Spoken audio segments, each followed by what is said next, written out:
hari ini saudara-saudara, saya membacakan bagi kita semua dari kitab Filipi pasal yang keempat ayat yang ke-8. Mari bersama kita baca kitab Filipi pasal yang keempat ayat yang ke-8. Firman Tuhan berkata begini. Jadi akhirnya saudara-saudara, semua yang benar, semua yang mulia, semua yang adil, semua yang suci, semua yang manis, semua yang sedap didengar, semua yang disebut kebajikan dan patut dipuji, pikirkanlah semuanya itu. Haleluya. Banyak orang saudara-saudara terbuang energi ketika mereka tidak fokus kepada Tuhan. Pada satu waktu ada seorang wanita, dia datang kepada Bapak Pendeta dan dia mau pamitan, tidak mau lagi bergereja di tempat itu. Dan dia memberikan alasan-alasan yang sangat logis, sangat masuk di akal. Dia bilang begini sama pendeta, Pak Pendeta, aku gak mau lagi di gereja ini karena wanita-wanita di gereja ini suka ngegosip. Gosip itu artinya semakin digosok, semakin sip. Memang kalau bicara ngomong itu saudara, wanita itu memiliki kelebihan. Antara pria dan wanita kalau bicara, perbendaharaan kata yang banyak sekali harus digunakan yaitu wanita. Karena dia harus ngurus anak, ngurus suami, ngurus pembantu, ngurus banyak hal, sehingga harus banyak kata-kata yang harus dia ucapkan. Nah kadang-kala kalau tidak tersalur, ya gitulah. Hal yang tidak perlu dipikirkan, malah dipikirkan, sehingga energi terbuang habis. Ibu ini berkata kepada Bapak Pendeta, Pak, saya benar-benar gak suka di gereja Bapak lagi karena laki-lakinya juga sama, ikut-ikutan, gak mau kalah, gak mau ngalah katanya. Mana para pelayan-pelayan Tuhan lagi, hidupnya mereka hidup gak seharusnya. Mereka hidup gak seperti firman Allah. Dia katakan, Pak Pendeta, aku gak betah lagi di gereja ini. Kalau aku di gereja Bapak, tahu gak, jemaat, orang firman Allah disampaikan, lagi ada kesaksian, dia main HP melulu. Logis nggak saudara alasan seperti ini? Halo? Masuk di akal kan? Dia mau keluar dari gereja karena satu, menurut dia wanitanya suka ngegosip. Yang kedua, pria-pria nggak mau kalah juga, nggak mau mengalah. Pelayan-pelayan Tuhan hidupnya nggak betul. Jemaatnya kalau di gereja malah main HP. Lalu saudara-saudara, sebelum dia keluar dari gereja, pendeta bilang begini, Ibu, saya cuma meminta satu aja untuk Ibu. Sebelum Ibu keluar dari gereja ini, coba Ibu masukkan air ke dalam gelas aqua. Lalu saya minta Ibu untuk memutar di gereja ini sekali aja. Dan ibu ini saudara-saudara, dia masukkan air ke dalam gelas. Kemudian dia mulai berjalan, berputar, karena hanya diminta satu kali aja berputar di ruang gereja itu.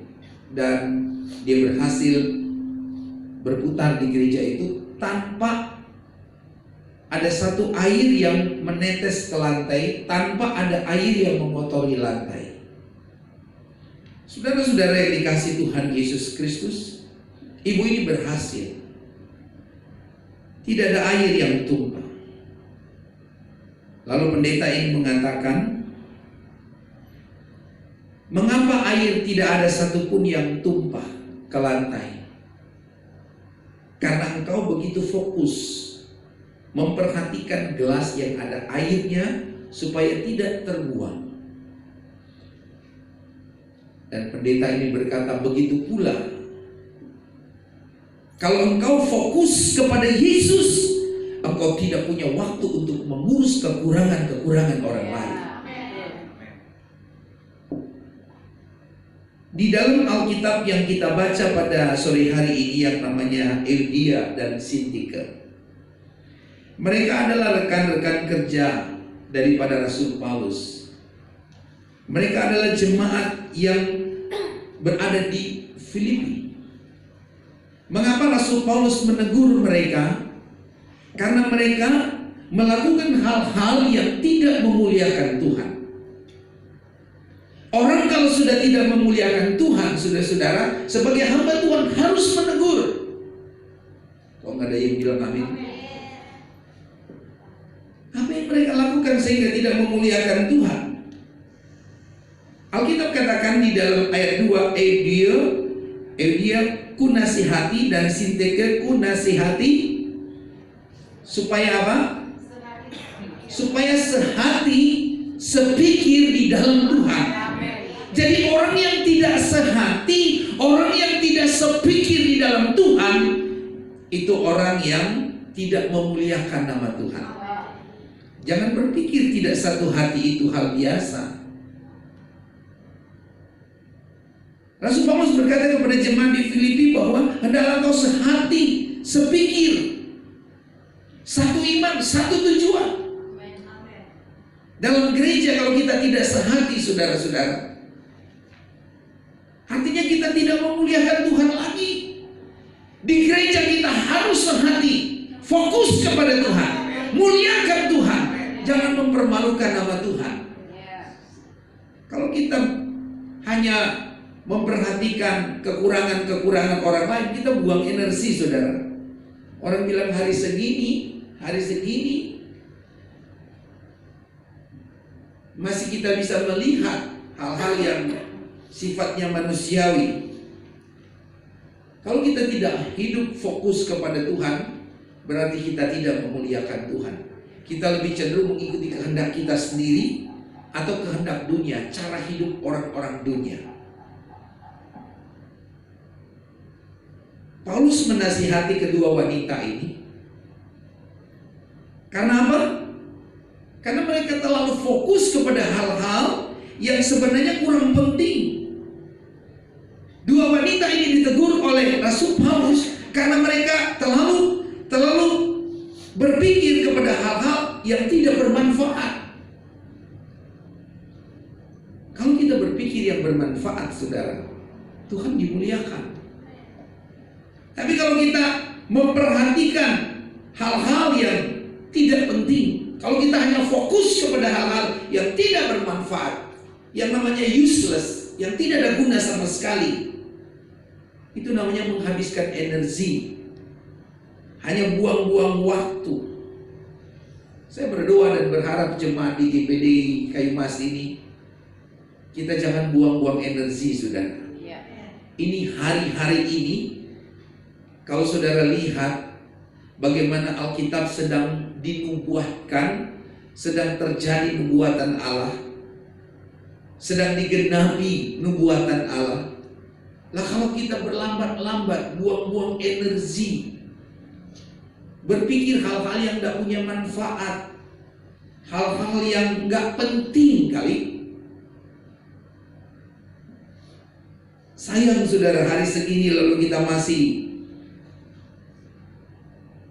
berada pada satu zona yang menurut kita zona aman kita. Jangan tinggal di zona aman, saudara. Nggak ada berkat di sana. Harus ada tantangan keluar dari zona aman kita. Jangan kita berpikir my heart is my king, hatiku adalah rajaku. Itu sebabnya nggak heran Paulus menulis surat ini dan dia menegur. Dia katakan apa, saudara? Supaya nggak habis energi, supaya nggak buang-buang waktu. Dia bilang dalam ayat yang kita baca tadi, ayat yang ke-8, coba perhatikan ayat yang ke-8. Paulus tegur supaya apa? Supaya kita berpikir yang benar. Akhirnya saudara-saudara, semua yang benar. Artinya pikirkanlah yang bermanfaat. Lakukanlah kepada hal-hal yang penting, jangan yang kurang bermanfaat. Berpikir benar adalah pola Kristen, pola pikir Kristen. Justru berpikir yang gak benar itu bukan pola pikir orang Kristen. Karena Allah kita berkata, akulah jalan, akulah kebenaran. Yesus adalah kebenaran.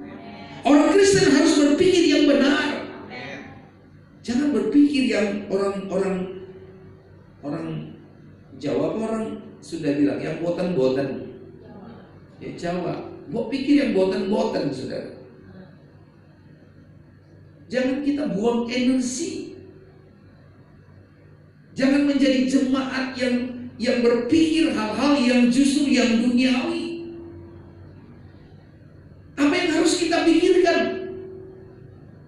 Alkitab katakan tadi, semua yang benar. Jadi kalau ada hal-hal yang gak benar, gak usah dipikirin. Orang Betawi bilang, emang gua pikirin? Apa yang kita pikirin? Hal yang gak bermanfaat, saudara. Hal yang daging, hal yang duniawi. Yang harus kita pikirkan adalah yang rohani. Saya ulangi lagi, pola berpikir orang Kristen harus berpikir yang benar. Jangan selalu berpikir yang gak betul. Memang nobody perfect. Tidak ada orang yang sempurna. Sudah cari pendeta sempurna di dunia ini? Tidak ada pendeta sempurna. Cari pelayan yang sempurna. Sebaliknya cari jemaat yang sempurna. Cari wanita sempurna. Cari pria sempurna. Ada sekarang pria sejati, wanita bijak. Tetap aja saudara-saudara nampak kebodohannya. Tapi kenapa kita harus lihat mereka? Kenapa kita harus perhatikan yang tidak benar? Perhatikan yang benar, saudara. Supaya kita diberkati oleh Tuhan. Rasul Paulus menegur kedua wanita ini dan berkata apa? Pikirkan semua yang benar. Pikirkan semua yang mulia. Jangan berpikir hal-hal yang rendah, hal-hal yang mempermalukan saja, tetapi pikir yang mulia. Apalagi saudara, semua yang mulia, yang adil. Jadi kalau berpikir juga harus ada keadilan, saudara. Jangan seperti orang Manado itu, ada dua yang berkelahi. Lalu ada satu orang datang seolah-olah dia memisahkan dua orang itu. Seolah-olah dia mau tunjukkan keadilan. Dalam bahasa Manado dia bilang begini. Jadi dua orang bertikai, dia masuk tengah, lalu dia kasih pisah. Jangan berkelahi. Bikin malu kita anak Tuhan kok berkelahi. Bikin malu nama Tuhan Yesus. Lalu dia bahasa Manado, dia bilang begini. Kitanya gak memihak pasapa-sapai. Sebentar kemudian dia bilang, tapi yang kita tahu itu kok mana itu salah. Saudara, ini kelihatannya adil. Dia bisa memisahkan dua orang yang bertikai. Kelihatannya saudara-saudaranya dia benar, membantu dua orang yang berkelahi. Tidak ada keberpihakan, dia bisa pisahkan dan mereka berhenti berkelahi. Tapi yang gak enaknya itu tadi, saudara. Dia datang bilang, kitanya gak berpihak sama siapa-siapa. Mari yang kita tahu kata mana itu salah. Lu itu sudah berpihak, saudara. Kita udah memihak kepada yang satu. Alkitab katakan mari kita berpikir yang benar, yang adil, yang mulia. Semua yang suci. Kalau ada orang yang hidup tidak suci, doakan dia. Jangan kita ceritain kepada orang lain. Waktu Nuh mabuk anggur, ada 3 anak dia, Sem, Ham, dan Yafet. Lalu Sem dan Yafet, karena lihat bapaknya sudah telanjang, itu kan aib, bikin malu saja. Mereka ambil kain dan jalan mundur, saudara. Tidak melihat aurat orang tuanya, tapi mereka kemudian menutupinya. Itu adalah berbicara tentang kalau ada orang berbuat salah, ada orang yang tidak hidup suci, gak usah kita gembar-gembor ke sana kemari. Apa untungnya? Buang energi. Anda dapat honor. Waktu Anda cerita tentang si orang itu dia selingkuh loh, dia jalan sama si A, si B, si C. Dia kan udah punya laki, tapi kok dia masih suka laki orang ya. Capek, saudara. Ini yang namanya gosip. Belum tentu benar kan? Ya aku lihat loh, suami lu berjalan sama ABG, nggak tahu ponakannya kok, kita yang pusing. Apalagi sekarang mau Natalan kan, mau kasih hadiah sama ponakan mungkin. Tapi mari kita ada keadilan, saudara. Dalam berpikir harus juga adil, suci. Kalau ada orang yang tidak adil, doakan dia. Yang hidup tidak suci, doakan dia. Jangan kayak Ham. Dia cerita, wih babe gue begini. Akhirnya sampai sekarang generasi Ham, saudara-saudara, mengalami satu garis keturunan dikutuk oleh Tuhan. Hanya Tuhan Yesus yang bisa memberhentikan kutukan itu. Semua dosa kutukan dari nenek moyang kita, hanya Yesus yang bisa memberhentikan, yang mampu stop semua kutukan itu. Hanya ada di dalam Yesus. Makanya semua kesalahan kita, semua kebodohan kita, hanya bisa kita datang kepada Yesus, minta ampun sama dia. Nanti dia tolong kita, saudara. Semua yang manis, ini pikir bukan diminum, saudara. Kalau sudah minum manis, nanti jadi pabrik gula. Tapi ini dipikirkan. Semua yang manis, jangan berpikir yang jelek. Biarpun jelek, kalau kita berpikir secara manis, pasti jadi manis, saudara-saudara. Amin. Perkatakan, pikirkan baik-baik, saudara. Jadi bukan hanya minuman yang manis, tapi berpikir juga harus manis. Jangan yang pahit, jangan yang tawar, jangan yang kecut, jangan yang busuk, tapi berpikir yang manis. Ada orang lain, saudara-saudara, jadi rekan kita, pikirkan yang manis-manis, jangan pikirkan yang jelek-jelek, yang munafik dan sebagainya. Ya di atas ya, katakan ya di atas ya, firman Tuhan katakan. Tidak di atas tidak. Jangan di depan-depan ya bu, dukung kita, tapi di belakang, saudara, kita rasa-rasanya mau habisin orang itu, tak patenin loh. Tapi pikir yang manis, saudara. Semua yang sedap didengar itu harus dipikirkan, harus diprogramkan. Jangan kita siapkan telinga kita untuk mendengarkan hal-hal yang sifatnya tidak memuliakan Tuhan. Ini telinga juga, saudara. Jadikan telinga ini telinga sebagai murid. Murid itu disiplin, disciple. Orang yang belajar itu berarti orang mau jadi disiplin. Beri telinga untuk menjadi seorang hamba yang mau dibentuk. Telinga ini harus dilatih supaya selalu mendengar hal-hal yang sifatnya baik. Kalau ada orang cerita, tahu enggak, itu dia kan begini dan begono. Saudara-saudara, nggak usah kita cerita kepada orang lain lagi, tapi biarkanlah telinga kita memiliki filter yang mampu menyaring supaya tidak membuat orang bertikai, orang kemudian berkelahi gara-gara kita dengar begini. Orang sering bilang begini, kalau duit dititip bisa berkurang, tapi kalau uang dititip bisa berkurang, tapi kalau omongan dititip, cerita dititip itu bisa nambah. Kalau uang dititip bertambah, bagus, berbunga namanya, saudara. Tapi kalau omongan, kita omong A, di sana bisa jadi A plus. Loh, ada plusnya, sudah ada tambahannya, sudah ada modifikasinya. Tinggal orang lain berkelahi. Karena apa, saudara? Pendengaran yang tidak memuliakan Allah, mendengar hal-hal yang sifatnya duniawi, yang hanya membuang energi, yang gak bermanfaat sama sekali. Orang Kristen harus punya pola pendengaran yang benar, yang alkitabiah, yang ada hubungannya dengan surga. Makanya tema khotbah kita, tidak semua orang yang berseru Tuhan akan masuk ke dalam kerajaan surga, melainkan dia yang melakukan kehendak Tuhan. Salah satu kehendak Tuhan, mari gunakan telinga mendengar hal-hal yang benar, yang baik, yang suci, yang adil. Semua yang disebut kebajikan, pikirkan saudara. Tahun 2018 mari kita pikirkan semua yang sifatnya kebajikan. Bagaimana GPD Kayu Mas supaya bisa berbuat yang baik. Saya berharap Natal kita ke depan, kalau bisa kita undang panti asuhan, satu panti asuhan yang tidak usah banyak-banyak, tapi datang ibadah dengan kita. Kita kasih makan konsumsi yang enak-enak buat mereka.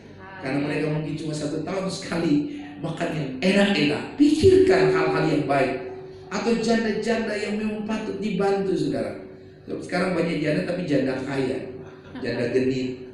Tapi kita patut janda yang benar-benar janda yang menurut Alkitab, yang standarnya kita buat kebajikan kepada mereka. Pola berpikir gereja harus berpikir hal-hal yang patut dipuji. Sebelum Natal saya sudah bilang, coba lihat perubahan terjadi di gereja kita. Wah, kalau Ibu Sugiwati tahun yang lalu bisa nggak jadi ini, bisa banyak hal ya. Tapi tahun ini Ibu Sugiwati di zaman Tuhan, keyboard mixer baru, semua kemarin zaman dibilang apa keluhannya. Orang bilang, waduh ibadah kita kemarin semuanya berjalan dengan baik. Waktu tepat, puji penyembahan meningkat. Ada hal-hal yang sifatnya mungkin menurut kita, tapi itu nggak usah kita pikirkan, buang energi. Kita pikir tahun 2018 supaya kita berpikir hal-hal yang baik, lebih bijak, dan yang patut dipuji-puji, saudara. Saya bilang sampai penggembala, luar biasa. Saya punya kreatif itu pakai topi itu anak-anak sekolah minggu, keren banget. Masih kecil tapi kelihatan opa-opa. Keren, saudara. Opa kecil, lucu kan? Lucu. Pikirkan semuanya itu, kata firman Allah. Haleluya, saudara. Kalau pikiran kita, saudara, fokus kepada Tuhan, berarti kita tidak akan fokus kepada dunia. Gak ada yang bilang haleluya. Kalau kita fokus kepada Tuhan, maka kita tidak akan fokus kepada dunia. Tapi sebaliknya, kalau saudara fokus kepada dunia, saudara gak akan fokus kepada Tuhan. Cuman begitu kan rumusnya. Kalau kita fokus kepada Tuhan, berarti kita tidak akan fokus kepada dunia. Tapi kalau di gereja kita fokus kepada hal-hal yang duniawi, di gereja kita tidak akan masuk surga. Kita bilang, nggak semua orang yang masuk gereja berseru-seru kemudian mereka masuk surga, tapi hanya fokus kepada Tuhan yang masuk surga. Haleluya. Saudara-saudara, supaya kita tidak membuang air dari gelas ke lantai, tidak tertumpah airnya ke lantai, mari kita belajar dari wanita tadi. Kenapa dia tidak terbuang? Karena dia begitu fokus pada gelas yang ada di tangannya. Hal yang sama juga, saudara-saudara. Ketika kita mengikut Tuhan, kita harus fokus. Pikirkan semua yang benar, semua yang mulia, semua yang adil, semua yang suci, semua yang manis, semua yang sedap didengar, semua yang disebut kebajikan dan yang patut dipuji. Pikirkan itu. Fokus kepada hal-hal ini, saudara. Jangan fokus kepada hal-hal duniawi, kedagingan, karena itu tidak akan mewarisi kerajaan surga. Mari saya mengajak jemaat yang ada, supaya segenap kekuatan kita terpusat kepada Tuhan saja. Tidak ada satu kekuatan kita yang tersisa untuk sesuatu yang tidak bermanfaat. Sayang, saudara, kalau kita membuang-buang energi. Jangan sampai kekuatan kita yang tersisa kita lakukan untuk hal-hal yang tidak bermanfaat. Tapi segala kekuatan kita, mari kita serahkan kepada Tuhan. Karena apa? Karena waktunya sangat singkat sekali. Dengan tegas saya mau katakan, saudara-saudara, melihat tanda-tanda zaman, Waktu sudah sangat singkat sekali. Karena itu mari kita sibuk dengan kerajaan Allah. Di waktu yang pendek ini, sibuk dengan kerajaan Allah. Habiskan untuk mengurusi hal-hal kerajaan surga. Jangan habiskan waktu untuk mengurusi kekurangan orang lain. Buang energi. Tuhan menolong dan memberkati kita semua. Mari kita berdiri.